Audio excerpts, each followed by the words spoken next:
Simba wanatakiwa kumpata kocha mkuu na kocha wa viungo hawako fiti kimwili na kiakili. Ni maneno ya Hans Raphael ambaye ameweza kutoa maoni yake baada ya klabu ya Simba Sport Club kuonesha mchezo ambao hakuridhisha watu wengi baina ya Simba pamoja na Gaborone United, ambapo mchambuzi wa soka kutokea hapa Tanzania Hans Raphael naye akaweza kufunguka mambo mengi kuhusiana na Simba Sport Club. Kwa mjibu wa Hans Raphael, anadai kwamba haraka sana Simba wanatakiwa kupata kocha mkuu na kocha wa viungo. Hii Simba haiko fiti kimwili na kiakili. Kwa kifupi, fitness za wachezaji iko chini sana.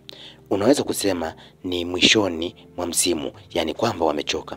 Huyu fitness coach wa Simba hawatendei haki hawa wachezaji, na sielewi pre-season waliwapa mazoezi gani. Aliweza kufunguka Hans Raphael wakati akitoa maoni yake kuhusiana na kikosi cha Simba Sport Club kwa vile ambavyo ameweza kuonyesha, ambapo kikosi hicho cha Simba kwa sasa hakina kocha baada ya kocha wao Fadlu Davis kuweza kuondoka na benchi lote la ufundi na kubakia na kocha mmoja tu ambaye ni kocha msaidizi Suleiman Matola.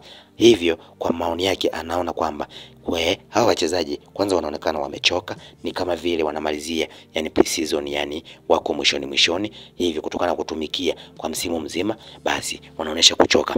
Lakini pia anadai kwamba Simba hawako fiti kimwili, na kwa kifupi wachezaji fitness zao ziko chini zaidi, yani hawaoneshi kama wako fiti kwa ajili ya kitu chochote wanapopambana uwanjani.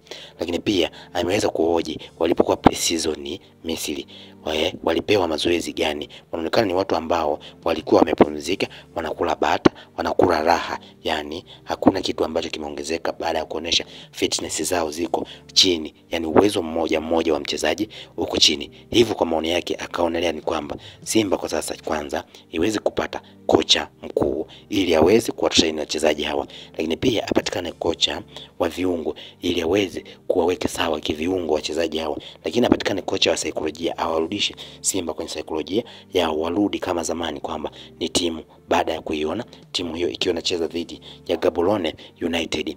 Ni maoni yake Hans Raphael wakati akizungumzia baada ya klabu ya Simba kuweza kumaliza kwa